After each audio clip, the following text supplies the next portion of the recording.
성도 여러분, 고난주간입니다. 우리 역대기를 읽다가 이번 한 주간은 고난주간으로 특집으로 한번 말씀들을 나누려고 합니다.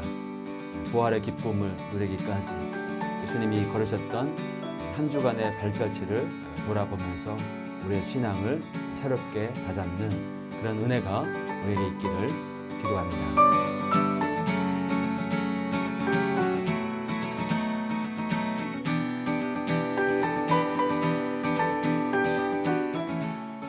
예, 성도 여러분, 예수님께서 예루살렘에 들어가십니다. 군중들의 열광적인 환호, 찬사를 받으면서 자신의 생애 마지막 일주일을 시작하십니다. 예수님께서 제자들과 함께 예루살렘에 들어가셨습니다. 종료주일이었죠.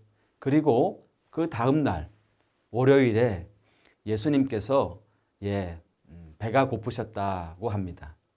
마침 잎이 무성한 무화과 나무를 보시고 가까이 가서 무화과 열매를 찾으시는데 정작 기대하셨던 열매가 없는 거예요. 예수님께서는 이 잎사귀만 무성한 이 무화과 나무를 향해서 이제부터 영원토록 사람이 내게서 열매를 따먹지 못하리라 이렇게 말씀하셨어요. 나무에 대한 저주입니다. 그런데 마감복음서 저자는 예수님께서 그 잎이 무성한 무화과 나무를 저주하신 때가 아직 무화과가 열릴 철이 아니었다 이렇게 말씀합니다. 다음 날 아침에 같은 곳을 지나가다 보니까 그 나무가 말라서 죽어 있었습니다. 이 광경을 본 제자들이 무화과 나무가 곧 말라버린 것이 놀라워서 어떻게 이런 일이 일어날 수 있는지를 궁금해하였습니다. 그리고 그 나무가 말랐다는 사실을 예수님께 말씀을 드렸죠. 그랬더니 예수님 말씀이 하나님을 믿으라.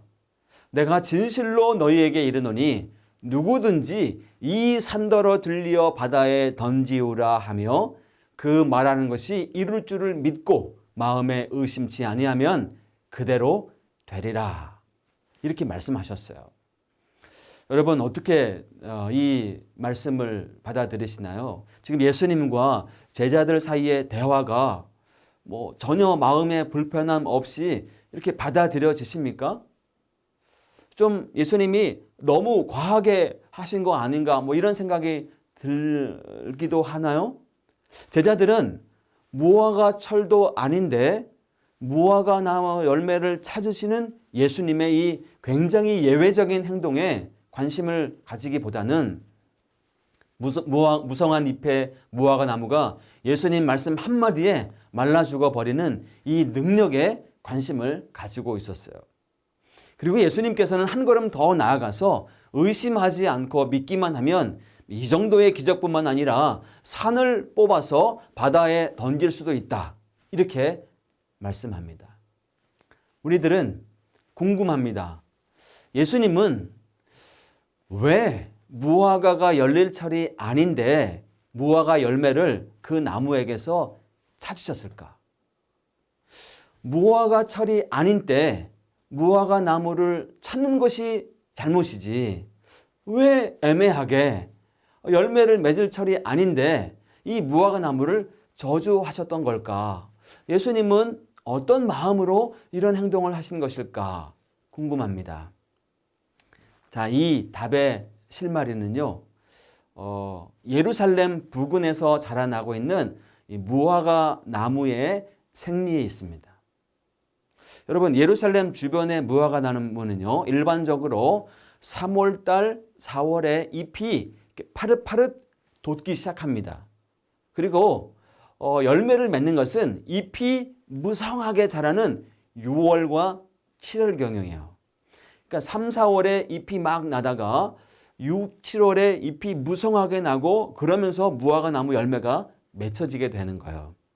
자, 그런데 지금 6월절 기간입니다. 3월, 4월이에요.